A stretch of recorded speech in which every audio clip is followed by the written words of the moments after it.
Thank you all for joining us. We're going to talk a little bit about Stern technology. Part of the reason why I wanted for the team to do this session is tomorrow you'll get lots of sessions with our designers. Our designers and the teams that work with them make these wonderful games. But underlying all that is a group of folks that are sometimes unsung heroes of the underlying technology we do and the work we've been doing to make these games better and better. The company has a long history of improving the technology, and we've really made a concerted effort over the last few years to make the underlying technology, the underlying platform, Insider Connected, all of these things, a better and a better experience for both the player and the community. And so with the launch of Spike 3 and all the great stuff we have with Insider Connected, we thought this was a great opportunity to talk about a bunch of those things. So we have here George Gomez, who you all know is our Chief Creative Officer.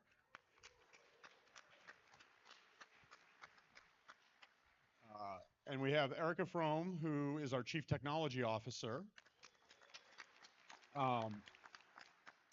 Erica has been with us for 3 years now, 3 years now, but she was with the company longer than that. Her company that she had externally was actually the ones that were partnered with George and Guido and team to create Insider Connected in the first place. So she was working with the company on Insider Connected from the very beginning. She decided that she was willing to join us and gets to work on other fun things like our ERP system and our IT infrastructure and all those things. I don't know why she's interested in doing that, but I really like that she does it for us. So I'm glad that she joined us to take care of all those things as well. And then we have Taylor Bancroft. And Taylor, you've been with us for a little while now. You folks may know Taylor from the community. You also may know her from a lot of the work she's done product managing large elements of Insider Connected. She's worked on a lot of the stuff we're talking about here today. She's actually taking on some new responsibilities, working on some of our other customer-facing technologies as well. So she's doing a couple of different things. And then we have Mark Guidarelli, or Guido, as you might know him. And Guido does a couple of jobs for us. One is he leads all of our software developers on all of the game teams. But above and beyond that, he and his team also do all the system technology. So the guts, the operating system, the system technology, everything that runs in the layer in between the hardware and the game software itself. Guido is one of the big leads on that and has that whole team. And they do a lot of that work. And as you might imagine, with Spike 3 coming online, we had to refactor the whole operating system and everything in between. So that team does a ton of work as well. So that's who you'll be hearing from today. And I'm going to let George get us started. All right. Thank you, Seth. Hello, everybody. If I'm a little hoarse, I just got done with the Stern tour. I think we had like 1,500 people or something come through, and I talked straight from 9 in the morning until 3 p.m. If you went on the tour, you understand that it was rough. So I want to start. I want to start with a couple of things. The most important thing that we do is create fun, compelling entertainment. That is the prime directive, and all of the technology that we develop is in service of that. And today you have a real treat, an unexpected treat. I didn't think he was going to show up for this, but there is Spike system royalty in the room. Oh, Andrew Pines, please stand up and say hello to all the people.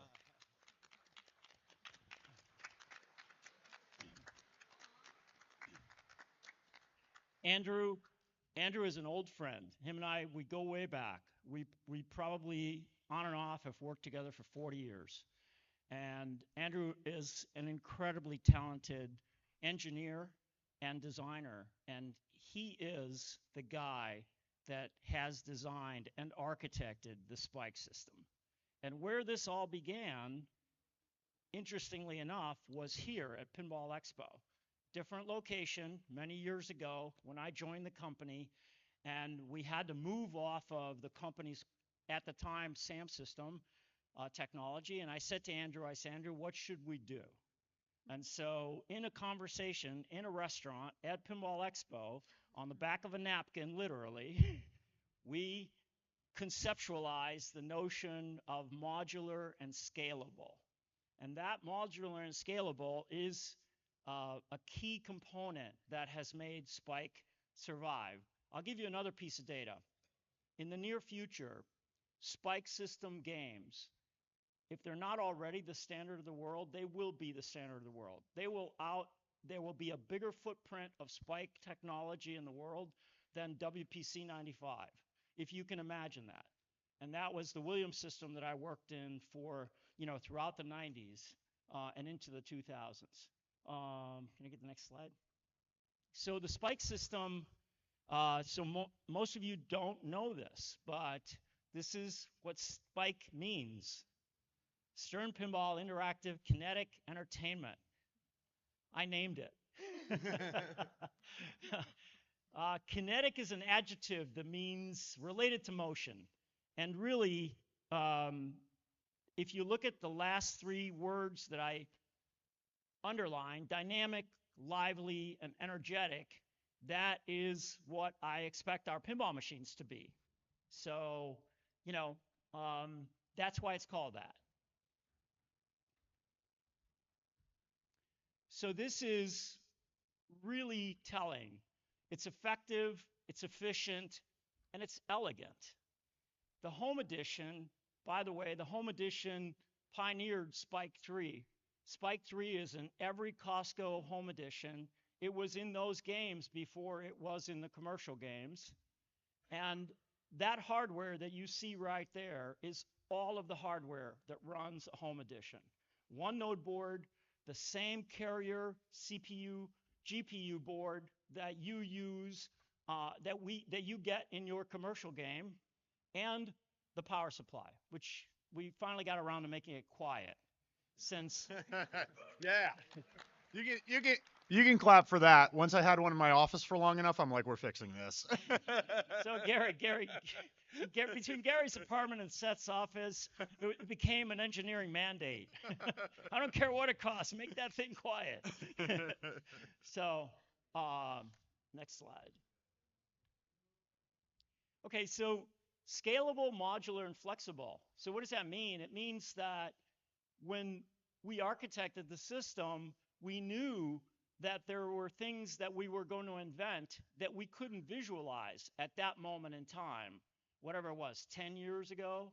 So, Andrew had this concept that we will have these nodes. The nodes will do all of the things that we normally do.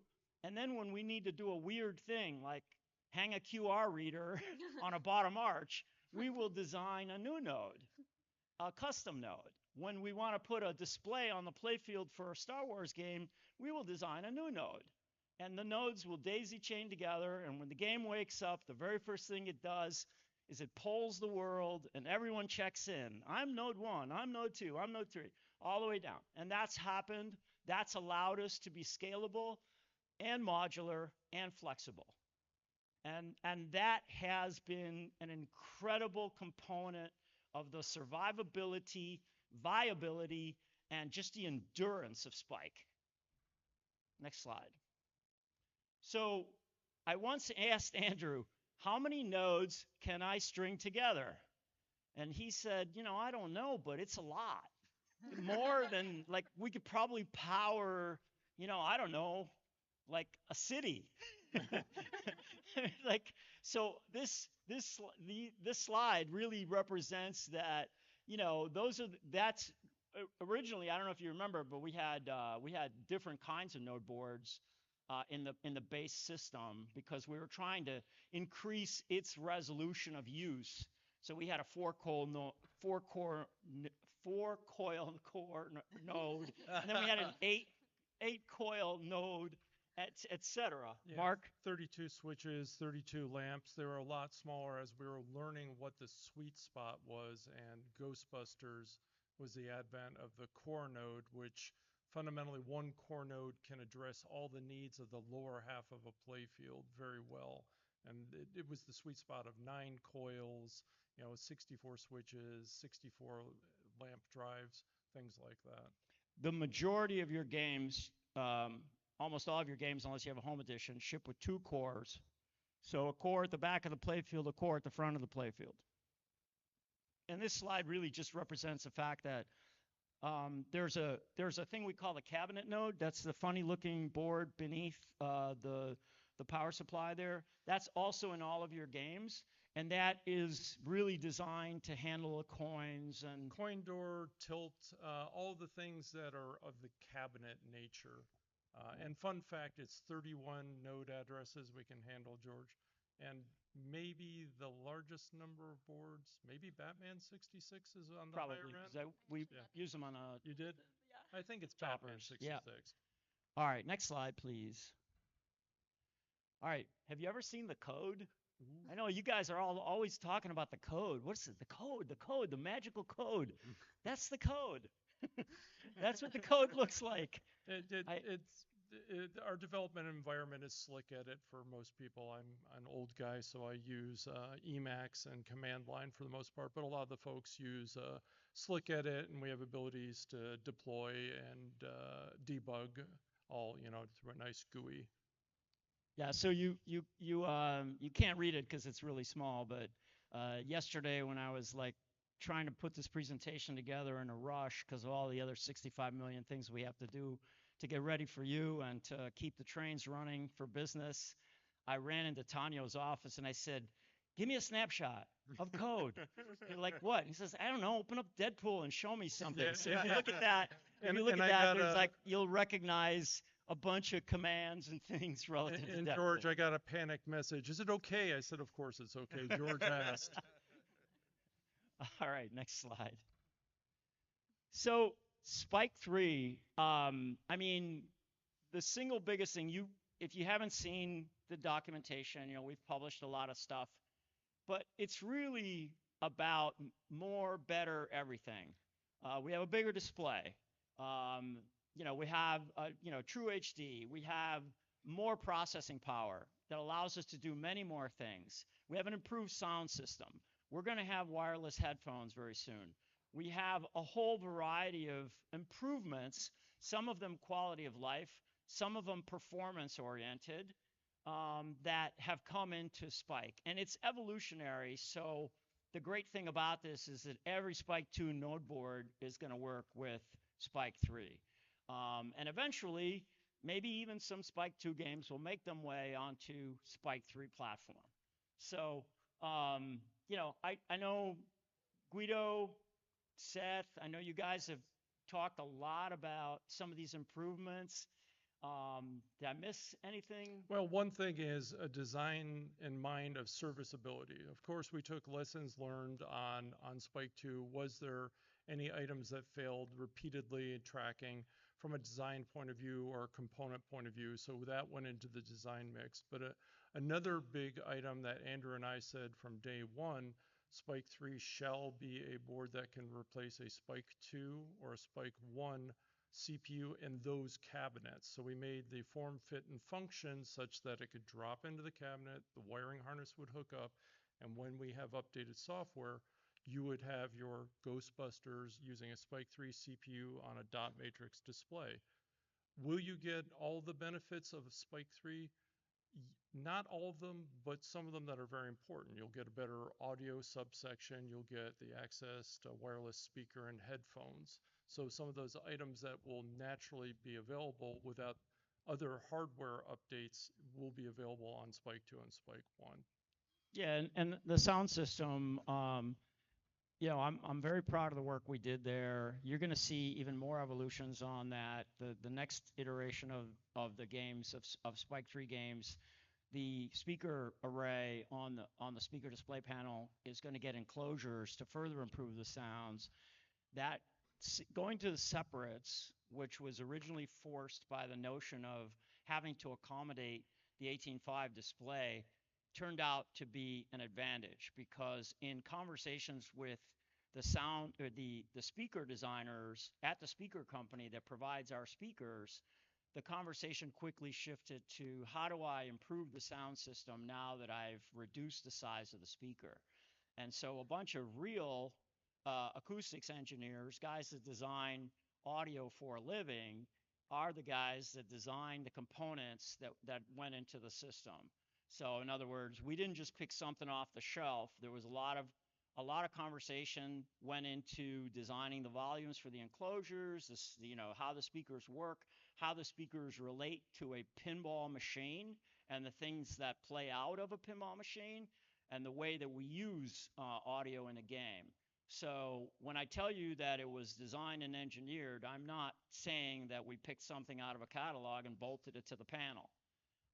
So when you get a chance to experience it, and it's probably really difficult to experience it in the game room next door because of all of the chaos of noise there. But I'll tell you a further thing. I should have thrown the slide up here. I got a text message from our good friend Ed Robertson, lead singer of the Bare Naked Ladies, who's a huge pinball aficionado, and he got his Star Wars LE, and his one comment was, "Wow, this audio system."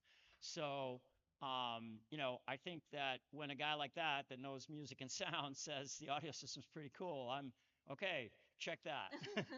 Yeah, we did a lot of work on the audio system. The amplifier is much more powerful. We put a heat sink on it to better dissipate heat from it when it's driving it hard. We revisited the reconstruction circuit. Did a lot of work also with the volume curve and mapping on it. And it is different than Spike 2, but it was purposely laid out. The concept is we always have 0, which is silent, to 63, which is as loud as it can get.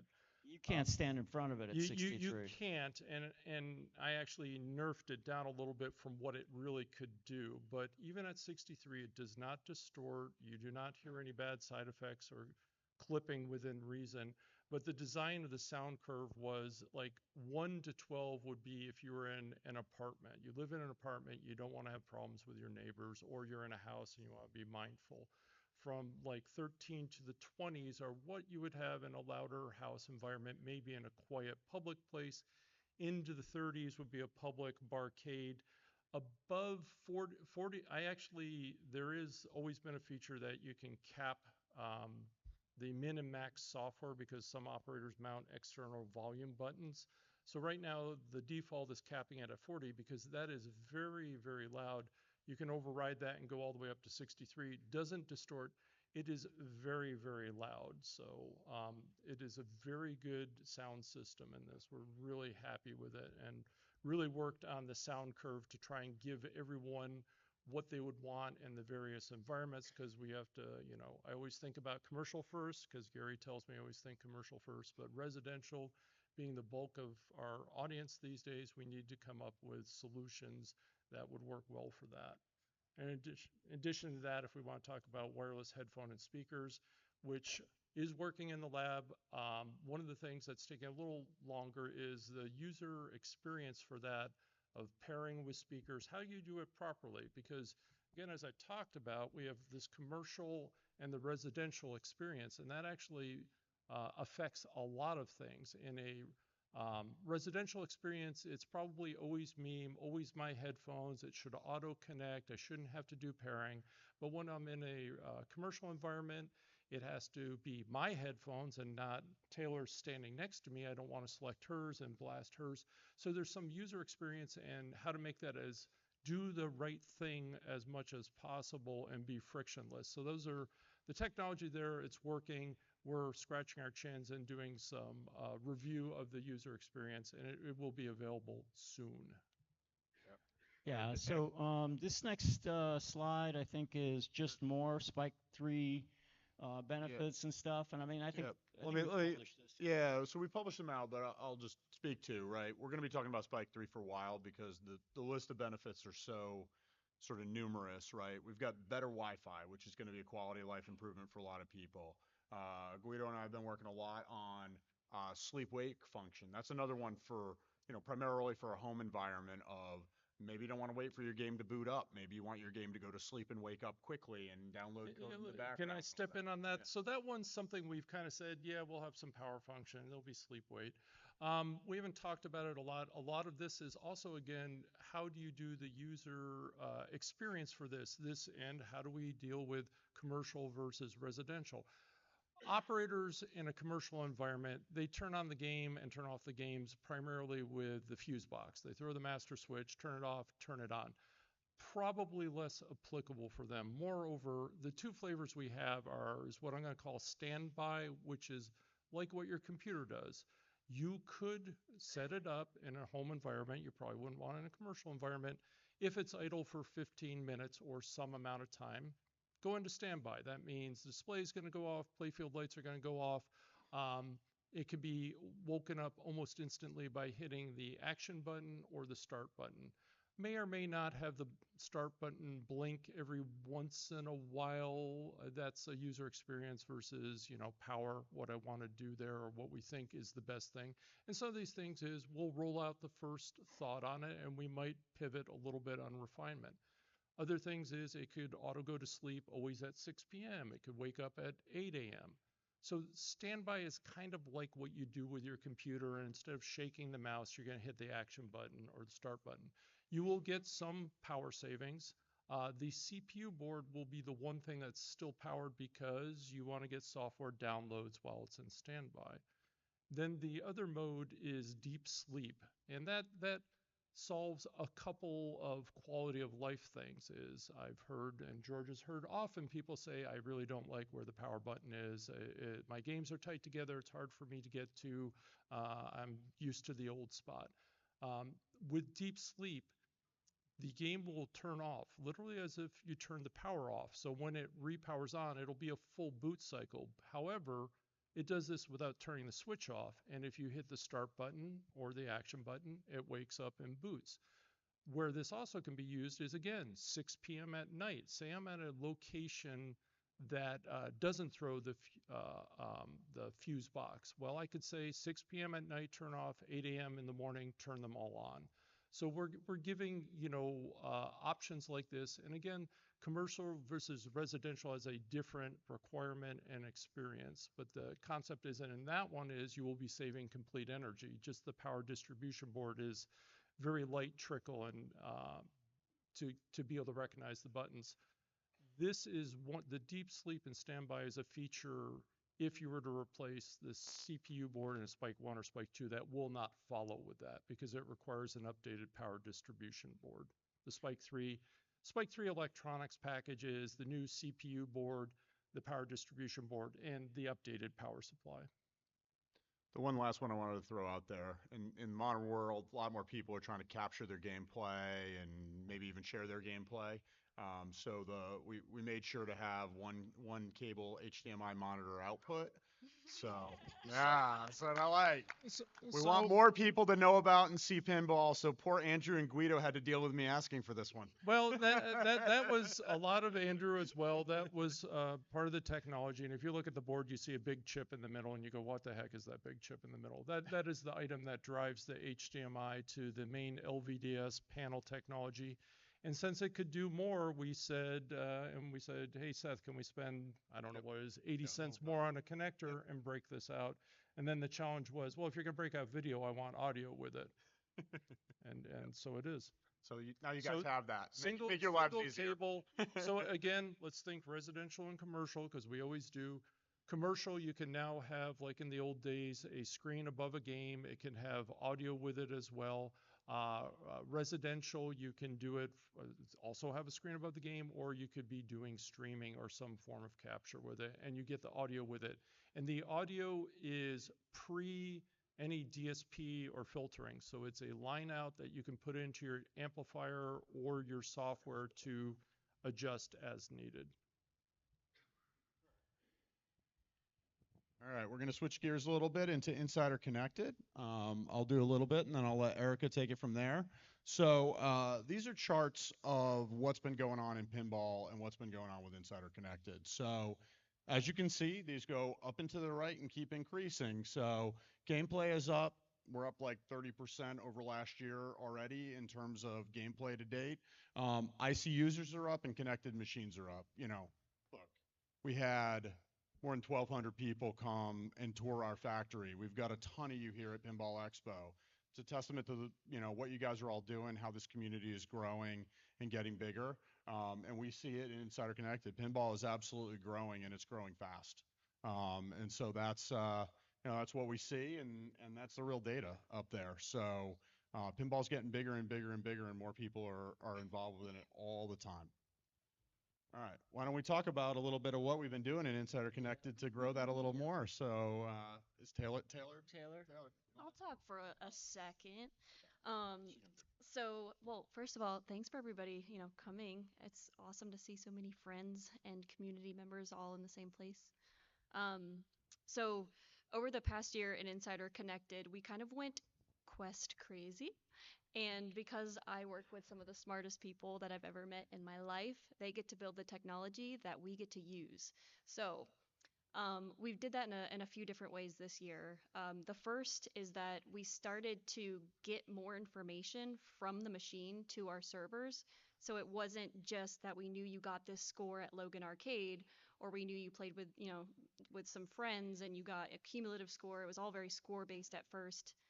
But then we started to get to know a little bit more, and we knew like, okay, this person just defeat Demigorgon on Stranger Things, awesome.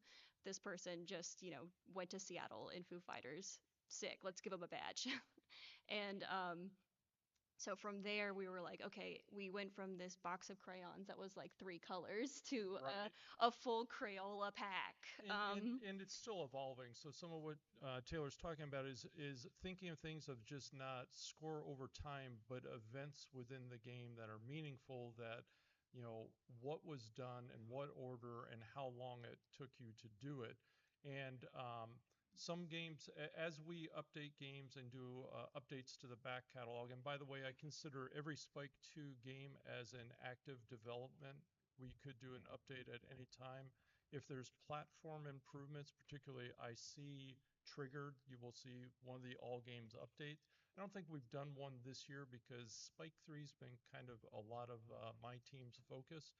But we do, as we visit and rebuild old games, we are putting in more event-based triggers to allow the IC team to do really cool, creative, and innovative quests. So I had the question today during the tour, so I'm gonna cover it also here. People ask me, like how many teams work on what, and do the game teams design achievements and stuff like that. So the game teams absolutely design their achievements. The system was from the get-go conceptualized such that those guys are busy working on their games, and they shouldn't be worried about insider connected code or plugging into their games or any of that stuff. So the two things are in that way agnostic. The game teams absolutely design anything that's related to how their game works or how they reward things from the game comes from the game teams, but it's strictly a design thing. Mhm. All of the heavy lifting is happening outside the team. Yeah, and when we rolled out IC 3 years ago, has it been 3 years ago? So Four. 21. okay, it's all a We blur. just had our fourth birthday. So 4 years ago, I stand corrected.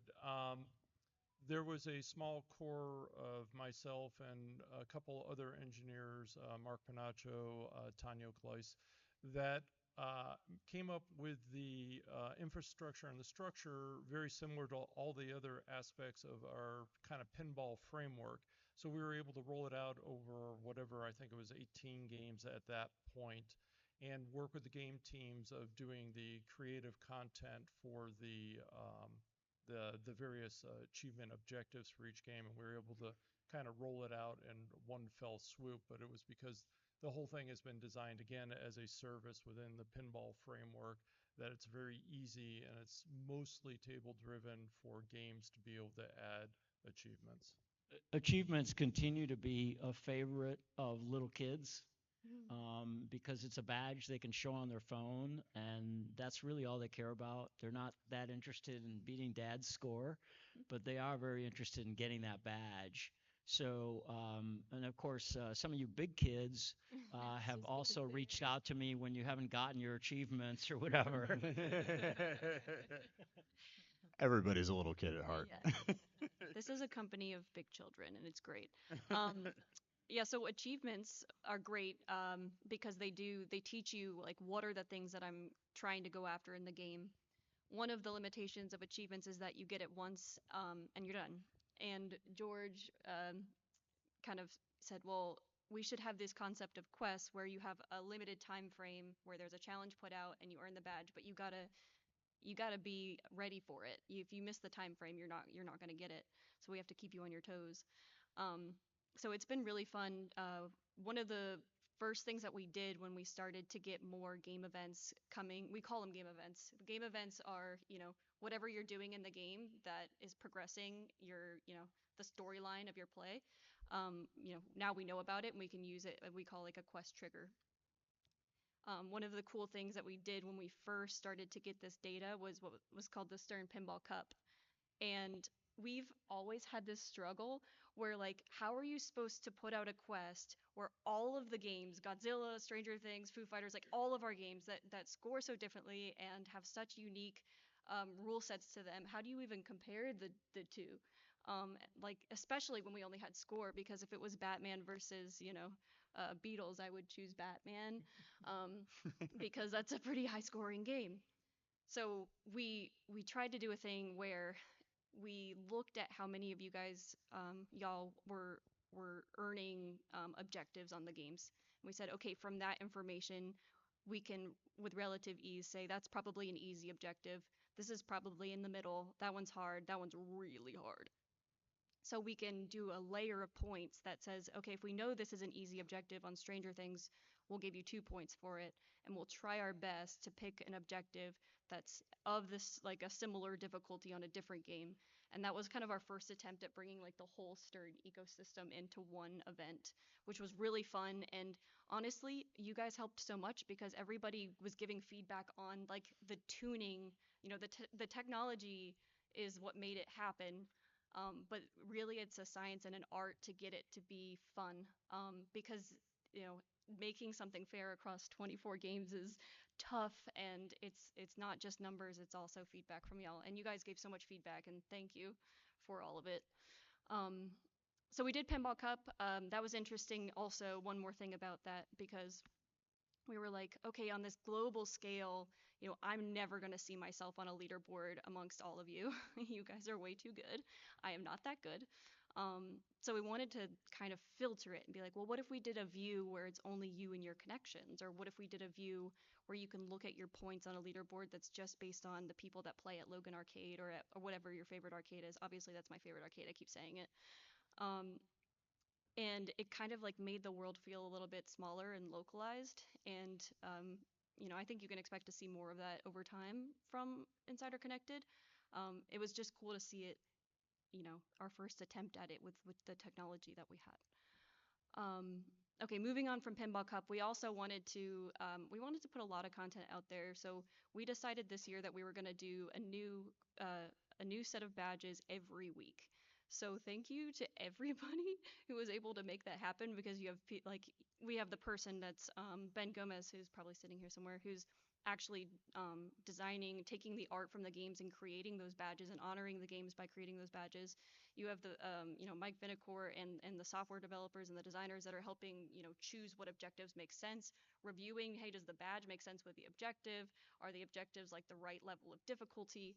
All of that stuff took a whole team, and the QA team obviously to make sure that they worked.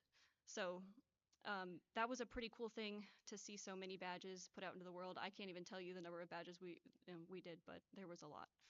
Um, and then a couple of other things technology-wise we were able to do in Insider Connected this year. It was either this year or maybe late last was when we first launched Insider Connected. I don't know if you guys remember, but you had to type in the Wi-Fi password in the Wi-Fi, everything using the two buttons on the coin door. Um, and I can't tell you the amount of times I like almost cried because I got the password wrong over and over again. So we decided to make that flow a little bit easier. So we have technology that's driving fun, but we also want to continue making technology that's driving ease of use. Um, and then, am I missing anything? Wick quests. Pin What safe? about Oh the yeah. Wick contract? Pin safe. Oh, I'm missing so much, guys. The Wick contracts. That was You a, talk about a that ne- one. no. That's more of you. But It was the concept of adding sort of pop-up challenges that could be time-bounded and number of people that could fulfill the contract. And that was a lot of engagement. I got a lot of people trying to pressure me for the inside info when the next contract would drop. I was like, Contract Underworld. this is the first time I've ever felt powerful. Exactly. So yeah, that was cool. We actually used push notifications for that, which push notifications are so tough because you guys know, like, you start to get bombarded by a bunch of push notifications and you turn it off. Like, who wants to be bothered all the time? So it's a very delicate thing. We only want it to be fun. Um, so the contracts were great. They were really thematic to the game. That was awesome to work on something that really just kind of played into the theme. And we also played into the theme with D&D. So we were able to make two different, what we call game progress widgets, the technical term, I guess. And what it is like a character sheet, essentially, which character sheets are so integral to the world of D&D. And we would not be able to make a D&D pinball machine and have an insider connected app without making a character widget. So now you can see your stats, and you can see how your stats change, as you play your campaign more and more. And then we also made what's called a trinket widget. So the items that you collect in the game, other games you've played, you collect items, of course, but when you collect them, you don't have anything to reference back of, like, well, what haven't I collected yet, and what does that thing do for me in my gameplay? And so the trinket widget gives you that information without needing to be right on the game. The pin save system. Do you guys want to talk about pin save? The PinSave was Tanya Kleiss's kind of baby brainchild, working with Dwight Sullivan. It's a way of having persistent data that follows with the insider connected person's account that fuels or powers the ability to do the progression nature that the D&D team wanted. I heard a lot of requests today on the tour for more pin save. More Yes. pin save. Yes. So George, you and your team gotta influence everyone except for Dwight Sullivan to come along. As you guys might imagine, So we want the creativity of our design teams, and they have a lot of control over the things they want to do and what makes sense for their game, and putting in the things that make sense for their game. And now we have some underlying technologies that they can choose to use in their That's games. correct. Like anything that we do like this, if it's a good idea, I don't like one-off solutions. I like to incorporate things like this into the system framework. So the persistent data, that concept is available to game teams that wish to use it, and I believe more will. the other request was co-op play. Yes. Okay, Everyone wants co-op so play. how many? And I mean, I had a guy come up to me today, and he goes, "The only way I can talk my wife into playing pinball is on the games that have co-op." It, So that, It seems like we should look at how often people are playing co-op. Absolutely, that's the number one thing I hear, and Godzilla name is always mentioned with that. There's also something that's a Dwight Sullivan invention. Dwight invents a lot of things. Impossible mode. Has anyone ever heard of that? And does anyone ever use it? Okay, do you use it repeatedly? Do you use it in the environment where your other players to make you disadvantaged against the rest of the family or lesser players? Okay. So I get requests about that, and again, that one's not part of the system yet, but I think it's going to graduate to be part of the system.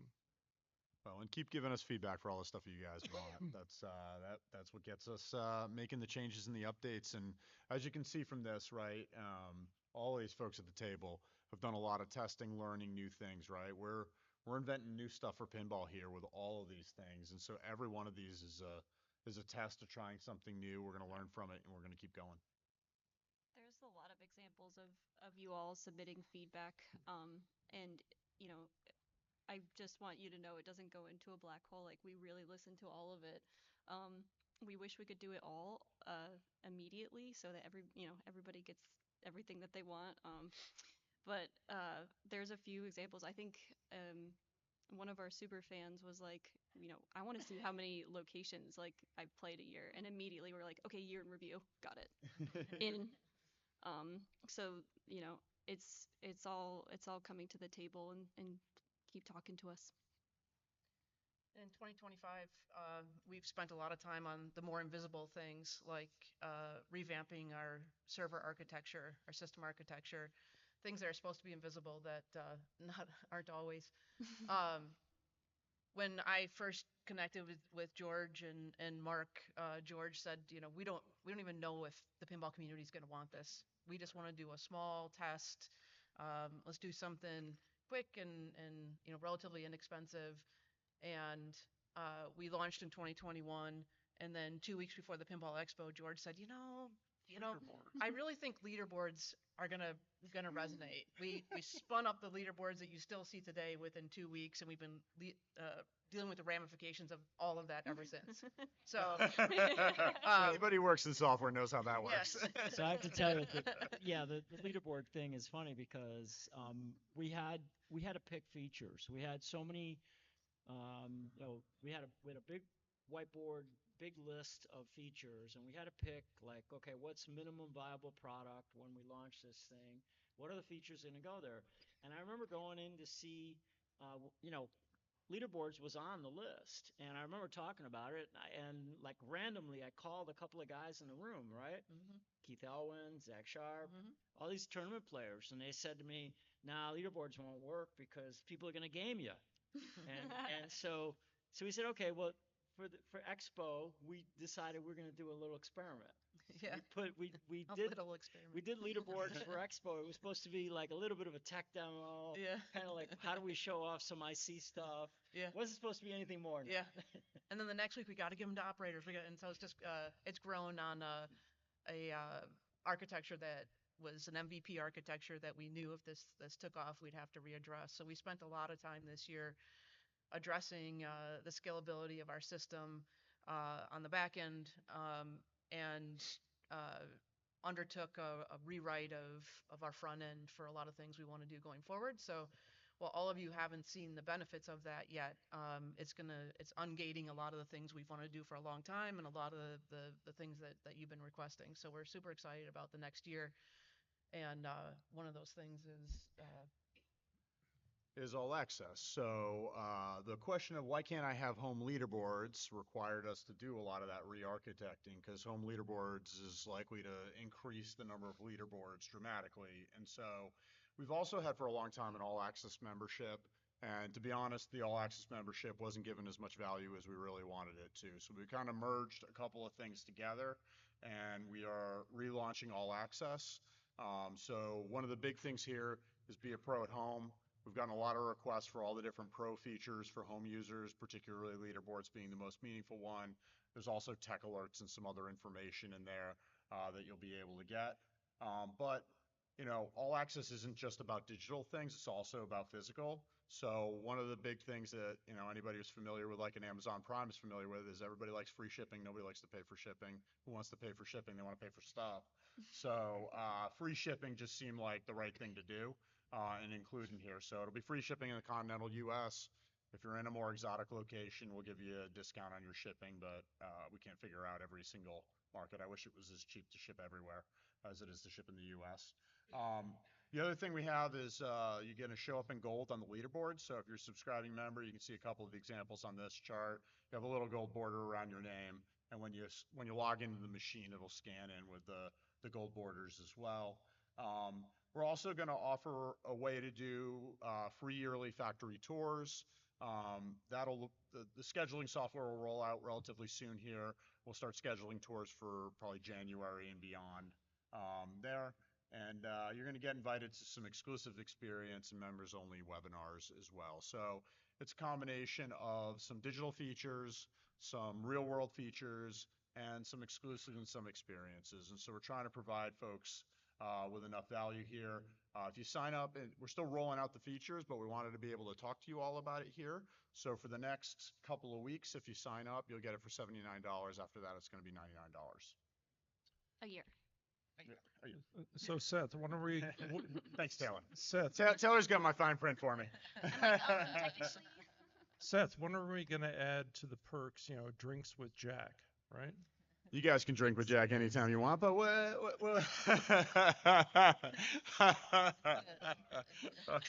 Gary nods. But yeah, we'll be looking at, we want to see what everybody likes about this, what kind of features they want. I mean, the goal over time is that there's enough value that it's a no-brainer for you and something that makes a ton of sense for you. So I know everybody's going to want to know more about home leaderboards because it's the single most requested feature. Now that we have the infrastructure and we have the program, we'll let these guys talk to you about home leaderboards. Yeah, as soon as we launched and said, hey, we're going to have all these new features, and we said we're going to, get this special price if you guys jump in before the features start rolling out, I immediately, inboxes were like, so many questions about home leaderboards. So I'm glad that we get a chance to kind of show you guys a little bit more about what it'll look like within the app. For those of you who aren't operators, you'll get essentially what the operators have today. So in the Insider Connected app, when you go to your account, you're going to see a Game Room Pro. If you guys have machines, it'll, it used to say My Machines, but now it's the Game Room Pro. When you click into it, you get your own kind of special portal, and it shows you machine statistics and trends. It shows you tech alerts, and then it also allows you to set up leaderboards for your locations. The setup of the leaderboards is pretty simple. You give it a name, you set your dates that you want to. A lot of operators do like, okay, we're gonna have one for the year of like or like just all time, or maybe once a month. So it'll be interesting to see what you guys at home end up doing. So you set up the leaderboards, and they do appear in the app. So if anybody comes over and plays on your game, you're going to be able to see it in the leaderboard section. They're not going to be open to just anybody.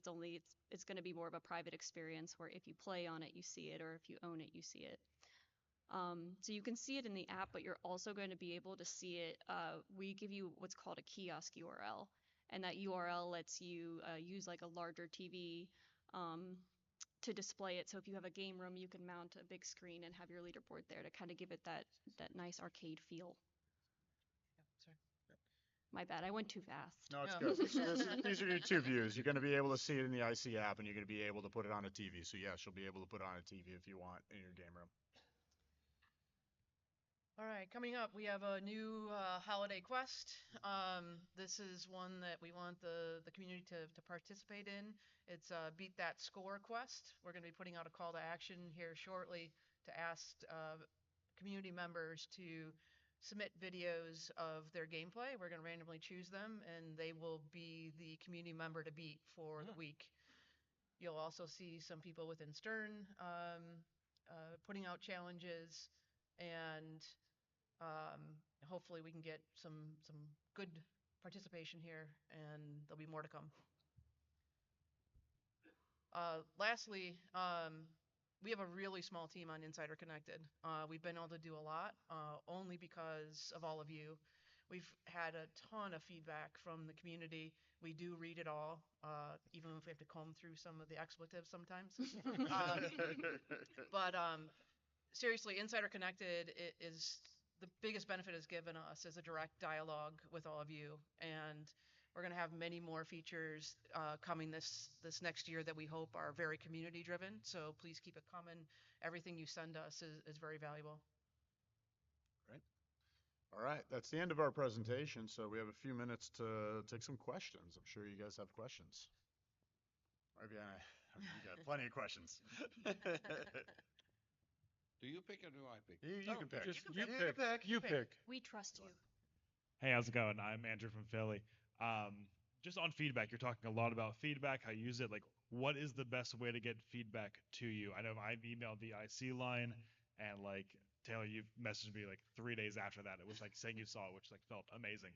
But like, what is the best way for the 300 people here to get feedback to Stern about For like, what game works or not? software related, there's bugreports.com at sternpinball.com. That'll get to me or any of the game team. If you hit me up later, I'll give you a business card and you can get a hold of me as well. What about We IC? also have IC feedback at sternpinball.com. Yeah. So anything IC related, you can send there. And then, of course, many of you are intimately familiar with my Facebook Messenger account. Yeah, go to the official ones, not George. Like he's got work to do, you know. So and the rest of these wonderful folks are very happy to help you, Yeah.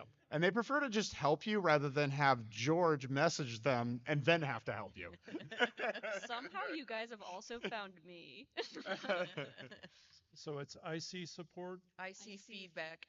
okay, and bug reports at sternpinball.com. Tim Kennedy, we're Marquee Pinball out of Napa, and we just got a bunch of machines and some of your older machines. What's your point of view on Spike 3 and Insider Connect? And bringing it to the older machines? Or are you just going to keep doing remasters and push us that way? Do you have a point of view? From from IC point of view, it's on Spike 2, it'll be on Spike 3, everything moving forward. So what I'm not sure When you talked about bringing Spike 3 to the older machines, Okay, that's so what I'm trying to ask. what I'm saying there is one of the design requirements that Andrew Pines and I set out for ourselves was we want to keep, my opinion is a game should be able to be operating in the field for at least 10 years. If it doesn't make 10 years, I'd be disappointed. Some of the Spike 1 games are getting to be 10 years old. At some point, some of the chips, last time I checked, we have 41 Spike 1 boards in inventory to be able to be purchased for, replacements. Someday, 5 years from now, maybe those 41 won't be there. I want that game to still be operational. So the Spike 3 motherboard can be put in a Spike 1. I will provide updated software to keep the game running as is. Now, since it's got the DMD display, there's not really a good way to bring IC to it at this time. So I think there's there's a couple of questions tied up in here. Guido's talking a lot about we want longevity for the games in the field and getting to do Spike 3, but Spike 2 games showing up on Spike 3, there's nothing in the pipeline right this second that we're working on to change those over or move those over. We're busy enough with all the other games we're making. So we have, we have remasters, we're making new games. Right now that's the stuff we're focused on in terms of go forward. Hi, my name is Ed, just a player. When can we get analytics about our play back to us, about how often we drain in the left versus right, center, all that So That's it's a definitely great, highly great, requested feature. great question. Advanced analytics, advanced player analytics, we've been talking a lot about. I don't know that we have an exact time frame on it right now, but it has been on our, I would say our short list of priorities is to get you some more advanced player analytics. The fun part of advanced player analytics is actually defining which we should actually give you and then how to display them to you. So that's actually been part of the rub there is we got to do a bunch of work about, I think some of you folks want the spreadsheet full, but others of you want it to actually fit on your phone. So we've got a little bit more work to do there on defining exactly what it is, but that one's pretty high on our list right now, advanced player analytics. I think it's the prototype template for that is of course the information the game teams want to tune their games, right? So historically, game teams have looked at the diagnostics of the game in the field to help tune the game. And so the very first subset that you'll ever see is probably going to be a derivative of what we generate first for the game teams. The beauty of IC is that it's such a double-edged sword in terms of data. We are inundated in data. We have to take the data and parse it, sort it, and decide where it belongs, and that is a monumental effort also. But if you keep asking for stuff, it does prioritize it. So thank you. Hi, my name is Tyler. So I have young kids at home. They love getting those badges when they first get playing the first game, right? Will we ever see quest badges, event badges, as screen pops on our games, or do we have to keep logging into our That's games? also one that makes perfect sense why you're requesting. It's a highly requested thing to get that instant gratification. Like nothing feels better than that achievement sound and seeing it pop up on the game. It's I think pretty much just everything Seth just said and George just said about player stats, also that. Yeah, it's a technology lift challenge of getting the system to talk to the machine and the machine to have all that and pop it up. It's one we keep talking about and is, simmering up the list as we finally knock off home leaderboards. We move on to some of this other stuff, and that's been a much requested feature. Also, before anybody asks for it, yes, we know you want to remotely control your games. Hi. This is all very exciting, great tour today. And curious of when that will be available for the room leaderboards and the subscription service for IC. So you can sign up for the subscriptions right now. The home leaderboard should roll out, and I'm going to say approximately 2 weeks. That's my ballpark. As far as the tour scheduling stuff goes, if for y'all all access members that want to come visit the tour, it'll probably be sometime in November that we allow you guys to start scheduling, and this tours won't start till 2026. But we'll make sure that we put out messages to you guys so you get notified when when home leaderboards launch, when the tours are ready to be scheduled. Team Troy from Colorado, so a heavy IC user. So when we got the iPhone app update, we lost the ability to see, like, I was number 2 in the world out of all the users, hence moved to number 1. Yep. We lost all of the data on all the badges for that. Are we going to get that back? You will. It's again, like, there's a lot of things from when we did the infrastructure revamp, and we released app 2.0. There were some things that that were not carried forward from the original design, and we're gonna get all that back out to you guys over time. Promise. Hi. Hi.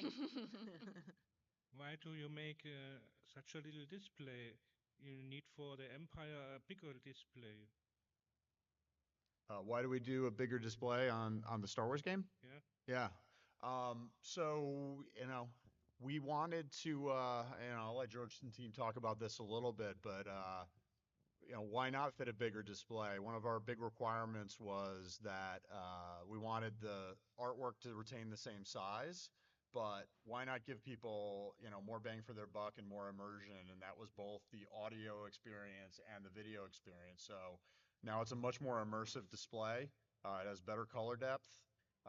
It has better resolution, as well as the speakers and all of that. So people want immersion and they want quality, and so we were able to deliver more quality and more immersion, I think, with that. George? That's it, really. I mean, it seemed like a natural thing. Yep. Moving to the 1080p full HD display size, but retaining the full back box art size was very important. Right. Yeah, we know you want the back glass to remain as is, and so it was a huge challenge to fit that 18.5 display without turning the back box completely upside down and changing it radically. So that, for me, it was the best of both worlds. You got a bigger display, you got a better speaker system, and you got to keep the back glass as it was. Hi, my name is Alexi. I'm a local pinball enthusiast. So one of my favorite things being introduced to and exposed to Stern Pinball, I'll just call it Stern Pinball, were the achievements and Insider Connected. We all love the achievements and the achievements popping up. As a homeowner myself, I kind of loved chasing those achievements, especially with the new game and earning the easier ones faster. And kind of, I'm still working on the triple Hawkeye challenge, and it's my last one. That's a tough one. It's really hard. But I noticed that, as I earned all the achievements, it's kind of like, oh, my interest is kind of waning a bit. Have you given any thought at all on a legacy system? Yeah, we have actually talked about what happens when you get everything, and it's been a conversation. I'd say it's percolating. There's two things. Do we allow them to reset it? Do we do season 2 of achievements? It's been internal discussion, and as they say, maybe it'll percolate up the list. Yeah, I don't think we have a great answer yet. One of the challenges, of course, is that is resources, right? It's just, we're building new games, we're fixing we're fixing stuff, we're developing all kinds of different new stuff, and so it's a question of, how much bandwidth do we have to go back and extend some of that stuff. But I do hear you, because I think you're not the first person to talk to us about this. It's also coming up with meaningful achievements. So a lot of the design, I helped do the design for a lot of the early games, and we certainly, I think, got better as we went along. Particularly, I like the titling of them got more tongue-in-cheek and more kind of creative. But a lot of the design that I did with some of the achievement sets were to get you to understand or explore areas of the rule set or play field that you might not be even aware of. It might help you go, oh, I didn't even know this was a thing in this game, let alone an achievement. So they were meant to be, fun discovery, surprise and delight, but also to educate you about some of the corners of the game that you might not be familiar with. So doing a second season of them, we've sat around and thought about, well, what does that look like? How does this work? Is it more of a quest related thing? Because most of the games have coverage on everything. So it's a priority decision, and also a creative decision of what's the right thing to do that would be meaningful instead of just a retread. Okay, I think we have time for 2 more questions. I already won. Okay. Oh, he's cutting you down.